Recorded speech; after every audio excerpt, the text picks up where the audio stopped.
வணக்கம். நான் உங்கள் கோவிந்தராஜன். இது சப்தகிரி டிராவல் எக்ஸ்பி. இன்னைக்கு தேதி டிசம்பர் 4ஆம் தேதிங்க, புதன்கிழமை அன்னைக்கு. இந்த வீடியோவில் கீழே திருப்பதியில் கொடுக்குற எஸ்எஸ்டி டோக்கன் ஸ்டேட்டஸ், அப்புறம் ஸ்ரீவாரிமட்டு நடைபாதையில் இன்னைக்கு கொடுக்க போகிற எவ்வளோ டிக்கெட் கொடுக்குறாங்க, அது எப்போ தரிசனம் பார்க்கலாம் அப்படிங்கிற தரிசன ஸ்டேட்டஸ், அப்புறம் திருமலையில் உள்ள அகாமடேஷன் ஸ்டேட்டஸ், இது 3 டீட்டெயில்ஸ் பார்க்கலாங்க. அது திருப்பதியில் நேற்று அதுக்கு முதல் நாள் வந்து கூட்டம் எப்படி இருந்தது, கிளைமேட் எப்படி இருக்குங்கிற டீட்டெயில்ஸும் இந்த வீடியோவில் பார்க்கலாங்க. இது வந்து காலைல 5 மணிக்கு இந்த ஸ்டேட்டஸ் எடுத்து பார்த்தோம். 5 மணிக்கு பார்க்கும்பொழுது இன்றைக்குள்ள ஸ்லாட்லேயே கிட்டத்தட்ட ஒரு 6000 டிக்கெட் அவைலபிள் இருக்குங்க. கீழே திருப்பதியில் 3 இடத்துல டோக்கன் கொடுக்குறாங்க. ரயில்வே ஸ்டேஷனுக்கு ஏற்றாப்பில் இருக்கிற விஷ்ணு நிவாசம், பஸ் ஸ்டாண்டுக்கு ஏற்றாப்பில் இருக்கிற சீனிவாசம், அப்புறம் அலிப்பரி நடைபாதை பக்கத்தில் இருக்கிற பூதேவி காம்ப்ளெக்ஸ், இந்த 3 இடத்துலையுமே டோக்கன் கொடுக்குறாங்க. இரவு 2 மணிக்கு கவுண்டர் ஓப்பன் பண்ணி டிக்கெட் கொடுக்க ஆரம்பிக்கிறாங்க. மேக்ஸிமம் 4 மணி 4:30 மணிக்குள்ளாரே இன்றைக்குள்ள ஸ்லாட்லாம் முடிஞ்சிருது. அதுக்கப்புறம் நாளை காலையில் உள்ள ஸ்லாட், அதாவது அடுத்த நாள் காலையில் உள்ள ஸ்லாட்டில் டிக்கெட் கொடுக்குறாங்க. அந்த மாதிரி தான் இப்போ வழக்கமாக போயிட்டுருக்கு. இதில் கூட்டம் குறைவாக இருந்ததுன்னா டிக்கெட் லேட்டாக முடியுங்க. இன்றைக்கி அது மாதிரி கூட்டம் குறைவாக தான் இருக்குது. எஸ்எஸ்டி டோக்கன் வாங்குறதுக்கு இன்றைக்கி வந்து பக்தர்கள் வந்து கொஞ்சம் கம்மியாக தான் வந்திருக்காங்க. இது 4:50க்கு அவங்க ஸ்டேட்டஸ் கொடுத்துருக்காங்க. அப்போ பார்க்கும்பொழுது இன்றைக்குள்ள ஸ்லாட்லேயே கிட்டத்தட்ட ஒரு 6000 டிக்கெட் அவைலபிள் இருக்குங்க. இன்றைக்கி சாயங்காலம் 6 மணி 7 மணி 8 9 10ன்னு வரிசையாக 1 மணி நேரத்துக்கு ஒரு தடவை ஸ்லாட் போட்டு கொடுத்துருக்காங்க. அதில் மொத்தம் 6000 டிக்கெட் அவைலபிள் இருக்குது. இது காலையில் 4:50க்கு எடுத்த ஸ்டேட்டஸுங்க. அப்படி பார்த்தீங்கன்னா இன்றைக்கி வந்து 7 மணிக்கு வர்ற பக்தர்களுக்கு கூட இன்றைக்கே சாமி தரிசனம் பார்க்குற மாதிரி டிக்கெட் கிடைக்கிறதுக்கு வாய்ப்புகள் இருக்குங்க. அந்த மாதிரி எப்போயாவது ஒரு ரேராக தான் இந்த மாதிரி நடக்குது. இந்த மாதிரி வழக்கமாக 5 மணிக்குள்ளார கன்ஃபார்மாக 4:30 5 மணிக்குள்ளார இன்றைக்கி ஸ்லாட் முடிஞ்சிடும். பட் இன்றைக்கி கூட்டம் குறைவாக இருக்கிறதுனால 5 மணிக்கு பார்க்கும்பொழுது கிட்டத்தட்ட ஒரு 6000 டிக்கெட்டு இன்றைக்கே சாமி தரிசனம் பார்க்குற மாதிரி இருக்குது. அதுக்கப்புறம் நாளை காலையில் சாமி தரிசனம் பார்க்குற மாதிரி ஒரு 4000 டிக்கெட் கொடுக்குறாங்க. காலையில் 3 மணி ஸ்லாட்டில் கொடுத்துருக்காங்க. 3 4 5ன்னு வரிசையாக கொடுப்பாங்க. அந்த மாதிரி கொடுக்கல. 3 மணி ஸ்லாட்டில் மட்டும் ஒரு 4000 டோக்கன் கொடுத்துருக்காங்க. இது காலையில் 4:50க்கு எடுத்த ஸ்டேட்டஸுங்க. அது மாதிரி அடுத்தது ஸ்ரீவாரிமட்டு நடைபாதையில் உள்ள ஸ்டேட்டஸ் பார்த்தீங்கன்னா, ஸ்ரீவாரிமட்டில் இன்றைக்கி வந்து 3000 டோக்கன் கொடுக்குறாங்க. ஸ்ரீவாரிமட்டு நடைபாதை எப்படின்னு பார்த்தீங்கன்னா, கீழே திருப்பதி, அந்த திருப்பதியிலேருந்து கிட்டத்தட்ட ஒரு 17 கிலோமீட்டர் தூரத்தில் இருக்குங்க. அது இந்த நடைபாதை ஆரம்பிக்கிற இடம். அலிப்பரி நடைபாதை, ஸ்ரீவாரிமட்டு நடைபாதைன்னு 2 நடைபாதை இருக்குது. இதில் அலிப்பரி நடைபாதை வந்து அலிப்பரி டோல்கேட்டு பக்கத்துலேயே மேலே ஏறுற வழி. இங்கேருந்து ஒரு 2 கிலோமீட்டர் தூரம் இருக்கும். அங்கேருந்து அதில் போயிட்டு நடைபாதையில் நடந்து போகலாம்.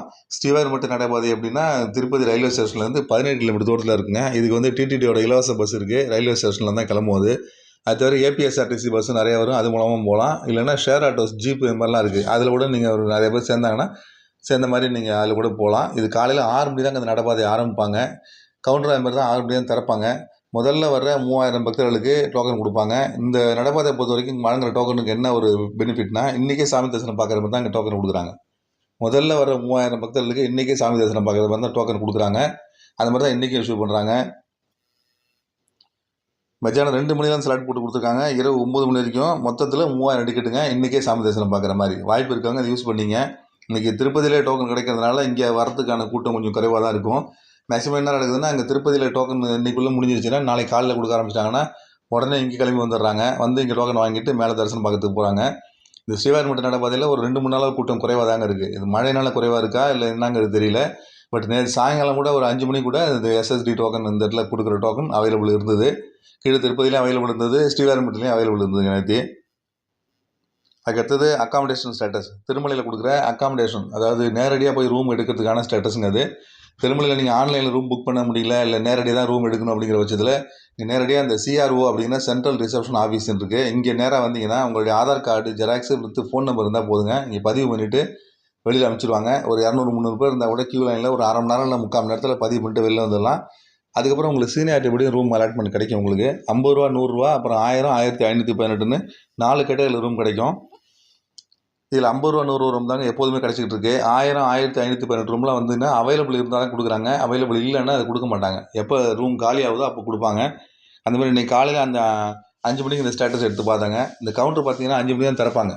காலையில் 5 மணிக்கு கவுண்டர் திறப்பாங்க. இரவு 8 மணிக்கு இந்த கவுண்டர் திறந்திருக்கும். இவங்க 4:50க்கு இந்த ஸ்டேட்டஸ் கொடுத்துருக்காங்க. இன்றைக்கி பார்த்தீங்கன்னா அந்த 1000 1518 ரூமில் எதுவுமே அவைலபிள் இல்லைங்க. இன்றைக்கி எதுவுமே காலி ஆகலை. அதனால் கோட்டா எதுவுமே ஒதுக்கலை. ஆனால் அந்த 50 ரூபா 100 ரூம் பாருங்கள், மொத்தம் 955 ரூம் கோட்டா ஒதுக்கியிருக்காங்க. அவ்வளோ ரூம் காலி ஆகிருக்கு. முதல்ல வர்ற 955 பக்தர்களுக்கு உடனடி ரூம் கிடைக்கிறதுக்கு வாய்ப்பு இருந்தது. இப்போ திருமலையில் 5 மணிக்கு இந்த கவுண்டர் ஓப்பன் பண்ணும்போது அங்கே பார்த்தீங்கன்னா ஒரு 200 300 பேர் கியூ லைனில் நிற்பாங்க. அந்த லைனில் நீங்களே போய் ஜாயின் பண்ணிங்கன்னா மேக்ஸிமம் 100 பேர் திறந்து விடுவாங்க. அப்படி திறந்து விட்டால் கூட உள்ள ஒரு 10 கவுண்டர் இருக்குது. சீக்கிரமாக பதிவு பண்ணிட்டு வந்துடலாம். மேக்ஸிமம் பார்த்தீங்கன்னா ஒரு 3/4 மணி நேரம் 1 ஹவருக்குள்ளே நீங்கள் பதிவு பண்ணிடலாம். 6 மணிக்குள்ளே நீங்கள் பதிவு பண்ணிக்கலாம் கூட உங்களுக்கு வந்து உடனடியே ரூம் கிடைக்கிறதுக்கு வாய்ப்புகள் இருக்குங்க.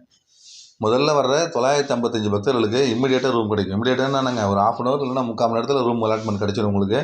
அதுக்கப்புறம் வர பக்தர்களுக்கு 2 மணி நேரத்துக்கு மேலே வாய்ப்பு இருக்குங்க. 7 மணிக்கு மேலே வர பக்தர்களுக்கு ஒரு 2 மணி நேரமாவது குறைந்தபட்சம் ஆகும். அதுக்கப்புறம் 10 மணிக்கு மேலே வர பக்தர்களுக்கு 3 மணி நேரத்துக்கு வரைக்கும் ரூம் கிடைக்குங்க. அந்த மாதிரி தான் ரூம் கிடச்சிக்கிட்டு இருக்குது. மத்தியானத்துக்கு மேலே வந்தால் கொஞ்சம் கிடைக்கிறது வாய்ப்புகள் குறைவு தாங்க. அவைலபிள் இருந்துச்சுன்னா கொடுப்பாங்க. கூட்டம் குறைவாக இருந்ததுன்னா நிறைய ரூம் காலியாக இருக்குன்னு கொடுப்பாங்க. சப்போஸ் கூட்டம் ரொம்ப ஹெவியாக இருந்ததுன்னா கவுண்டர் க்ளோஸ் பண்ணுறதுக்கு கூட வாய்ப்பு இருக்குங்க. நீங்கள் திருமலையில் தான் தங்கணும், ஆன்லைனில் ரூம் எடுக்க முடியல, நேரடியாக தான் ரூம் எடுக்கணும் அப்படிங்கிற பட்சத்தில் திருமலைக்கு விடிய காலையில் வாங்க. 5 மணி 6 மணிக்குள்ளே வாங்க. இந்த டோக்கனில் ரிஜிஸ்டர் பண்ணிட்டீங்கன்னா உங்களுக்கு 1 ஹவர் ரூம் கிடைக்கிறதுக்கு வாய்ப்புகள் இருக்குங்க. 50 ரூபா 100 ரூமு கண்டிப்பாக கிடைக்கும். 1000 1518 ரூம்லாம் பார்த்தீங்கன்னா அவைலபிள் இருந்தால் தான் கிடைக்குங்க. 1000 ரூபாங்கிறது வந்து நல்ல பெரிய ரூமாகவே இருக்கும். 1518ங்கிறது ஏசி ரூம் அது. அதனால் வாய்ப்பு இருக்கவங்க உங்களுக்கு தேவை இருந்தால் வந்து நின்று பாருங்கள். கிடைச்சதுன்னா அந்த ரூம் எடுக்கலாம். அப்படி இல்லைன்னா 50 ரூபா இல்லைன்னா 100 ரூம் கிடைக்கும். இந்த 50 100 வந்து சாய்ஸ் நம்மளுது இல்லைங்க. அது எது காலியாகுதோ அதுதான் கொடுப்பாங்க. இதில் பிரித்து நம்ம கேட்க முடியாது. எது அலர்ட் ஆகுதோ அதுதான் கிடைக்கும். அதனால் இந்த மாதிரி திருமலைக்கு வரும்பொழுது இந்த மாதிரி பிளான் பண்ணிட்டு வந்தீங்கன்னா கண்டிப்பாக உங்களுக்கு ரூம் கிடைக்கிறதுக்கு வாய்ப்புகள் இருக்குங்க. திருப்பதியை பொறுத்த வரைக்கும் பார்த்தீங்கன்னா 2 நாளாக கொஞ்சம் கூட்டம் குறைவாக தான் இருந்ததுங்க. முதல் நாள் இது வந்து 1ஆம் ஸ்டேட்டஸுங்க. 1ஆம் ஸ்டேட்டஸ் பார்த்தீங்கன்னா 67,496 பேர் சாமி தரிசனம் பார்த்துருக்காங்க. வெயிட்டிங் கம்பார்ட்மெண்ட்டில் யாருமே கிடையாதுங்க. எதுவுமே எல்லாமே காலியாக தான் இருக்குது. ப்ரெசென்ட் டேரக்ட் லைன் கொடுத்துருக்காங்க பாருங்கள். 7:30 மணிக்கு மேலே தரிசனம் பார்க்கறதுக்கு வந்தால் 6 மணி நேரத்தில் சாமி தரிசனம் பார்க்கலாம் அப்படிங்கிற மாதிரி 1ஆம் தேதி இந்த ஸ்டேட்டஸ் கொடுத்துருக்காங்க. அதுக்கப்புறம் 2ஆம் தேதி பாருங்கள் 58,607 பேர் சாமி தரிசனம் பார்த்துருக்காங்க. வெயிட்டிங் கம்பார்ட்மெண்ட்டு 3 கம்பார்ட்மெண்ட்டில் பக்தர்கள் வெயிட் பண்ணிட்டு இருக்காங்க. இன்னும் கூட்டம் வரும்னு எதிர்பார்க்குறாங்க. அதனால் என்ன பண்ணியிருக்காங்கன்னா சர்வ தரிசனம் வித்தவுட் எஸ்எஸ்டி டோக்கன், எந்த டோக்கனுமே இல்லாமல் வந்தால் 12 மணி நேரம் ஆகும் சொல்லி போட்டிருக்காங்க. வெயிட்டிங் கம்பார்ட்மெண்ட் 3 தான் இருக்குது. ஆனால் அது தரிசன டைம் பார்த்தீங்கன்னா 12 ஹவர்ஸ்னு போட்டிருக்காங்க. எதனால் அப்படி போட்டிருக்காங்கன்னு தெரியலைங்க. பட் அந்த ஃப்ரீ தர்ஷனுக்கு வந்தால் 12 ஹவர்ஸ் ஆகும் தான் இப்போதைக்கு போட்டிருக்காங்க. இது வந்து 2ஆம் தேதி ஸ்டேட்டஸ், அதாவது முதல் நாள் உள்ள ஸ்டேட்டஸ் இது. நேற்று ஸ்டேட்டஸ் இன்னும் வரலிங்க. திருமலையில் வந்து லேசான மழைகள் பெஞ்சிட்டு தான் இருக்குது. 2-3 நாளாக ரொம்ப ஹெவி ரெயினாக இருந்தது. மறுபடியும் இப்போ பார்த்தீங்கன்னா லேசான மழை இருந்துகிட்டு தான் இருக்குங்க. இது மழைக்காலம், அதனால் மழை இருந்துகிட்டு தான் இருக்கும். அதாவது சென்னை நெல்லூர் சைடில் ஏதாவது புயல் உருவானதான் திருப்பதியில் வந்து கொஞ்சம் டேஞ்சரான விஷயங்க. மற்றபடி ஒன்றும் பிரச்சனை இல்லை. மழைங்கிறது திருமலையை பொறுத்த வரைக்கும் ரொம்ப ரொம்ப அழகான விஷயம். வாய்ப்பு இருக்கவங்க இந்த மழை காலத்தில் போய் திருமலையை பார்த்து அனுபவிச்சுட்டு வரலாங்க. மறுபடியும் இந்த மாதிரி திருமலா திருப்பதி அப்டேட்ஸோடு உங்களை மீண்டும் சந்திக்கிறேன். நன்றி, வணக்கம்.